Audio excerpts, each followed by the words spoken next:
Hello. 45% of communities in rural Canada do not have access to a bank. Many of these communities, however, do have a post office that could have banking status if the federal government had the will to create a postal banking system. We at the Avalon chapter of the Council of Canadians believe that that will is lacking because the federal government is unduly influenced by the big banks in Canada. Big banks who don't want to service small communities in rural Canada, but don't want the post office to either. This video is about that story. So let's start with the official reasons the banks have given for not wanting postal banking. The first argument given by the Canadian Bankers Association is that the need isn't there. Access to banking branches in Canada is more accessible than ever, they say. Well, no, it's not.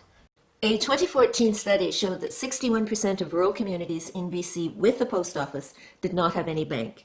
In Nova Scotia, it was 75%, and in Newfoundland and Labrador, 84%. And these percentages are growing. The number of commercial bank branches per 100,000 Canadian adults decreased from 25 in 2008 to 20 in 2018. 45% of bank shutdowns have occurred in rural Canada. For example, there are only about 66 bank or credit union branches among Canada's 700 plus First Nation communities. What that means increasingly for rural Canadians is that you may have to own or have access to a car to drive the considerable distance to a bank. Northerners might even have to take a plane. Meanwhile, your community might well have a post office. The Canadian Banking Association's second big argument against postal banking is that Canadians can access their banking from virtually anywhere through electronic banking. That assertion doesn't take into consideration poor and intermittent service. In 2020, rural download speeds were still nearly 12 times slower than those of urban Canadians.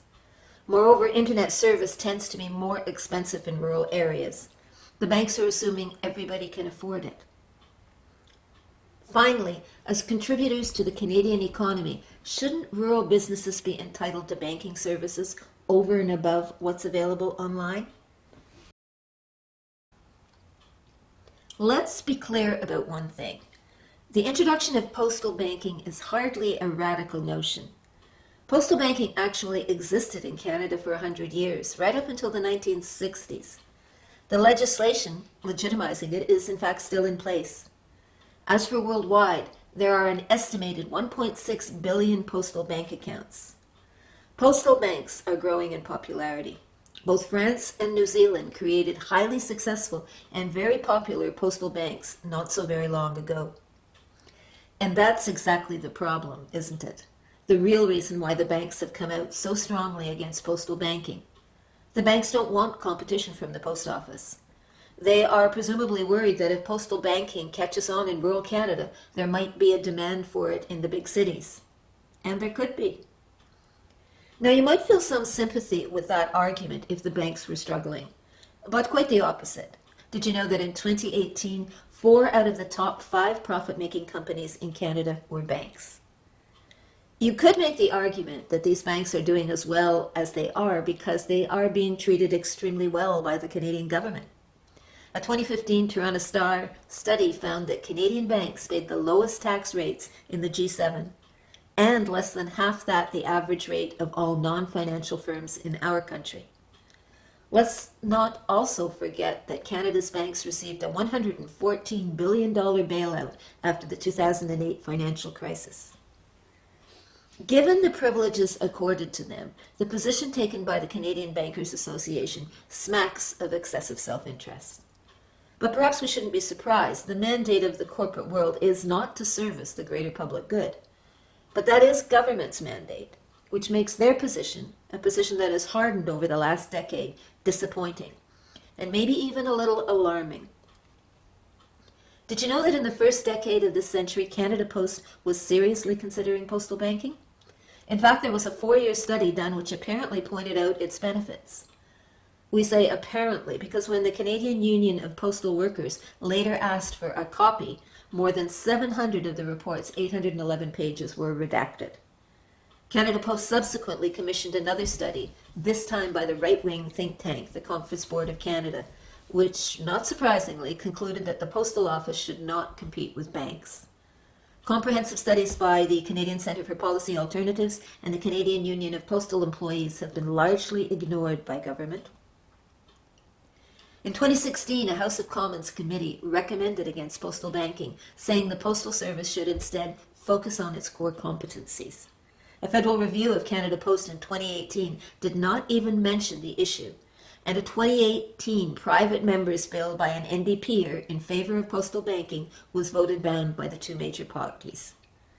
The most the government has come up with is a 2020 promise to allocate $500,000 to a committee that will look at how rural post offices in places like the BC Islands could offer services such as money transfers or cashing government checks. COVID-19 has currently put that on hold. These decisions make little sense to us when you consider the rationale for introducing postal banking. First, the big banks are closing branches in rural Canada. Second, Canada Post has available infrastructure in place to give rural Canadians banking services. Third, based on experience from other countries, you can pretty well guarantee that postal banking would not be a money-losing venture for government. And finally, 50% of our exports in goods come from rural Canada, and 20% of the Canadian population live there. Rural Canadians deserve a postal banking system. Government's continuing resistance to postal banking leads us to ask the following two questions. Could the lobbying power of big finance in all its different forms explain why Liberals and Conservative MPs continue to ignore postal banking as a solution to rural Canada's banking deficiencies? And have our MPs actually been made fully aware of the need for greater access to banking in rural Canada? Or are they simply told by party whips how to vote on the issue when it comes up, after being presented with one-sided points of view? Do our MPs actually know that Canada Post has the largest retail network in the country, with around 3,000 outlets in rural Canada alone? Do they know that almost half of these outlets are in communities with no bank? On the basis of both feasibility and need, it should be pretty clear that postal banking is a good idea. Yet our parliamentarians continue to be blind to both arguments. That's discouraging. So, how do we conclude? We believe we need reform. Reform of a lobbying system which massively favors those who have big money. And reform of a party whip system which increasingly is turning backbench MPs into mere cheerleaders for decisions made behind closed doors. But who's going to push for those reforms? What we really need is an uprising of concerned citizens willing to challenge a democratic system that is increasingly being hijacked by corporate interests. Might you be one of those citizens? You did watch all 8 minutes of this video. So we hope, if you're not there already, that you'll consider joining with other activists. What we really need in this country is participatory democracy.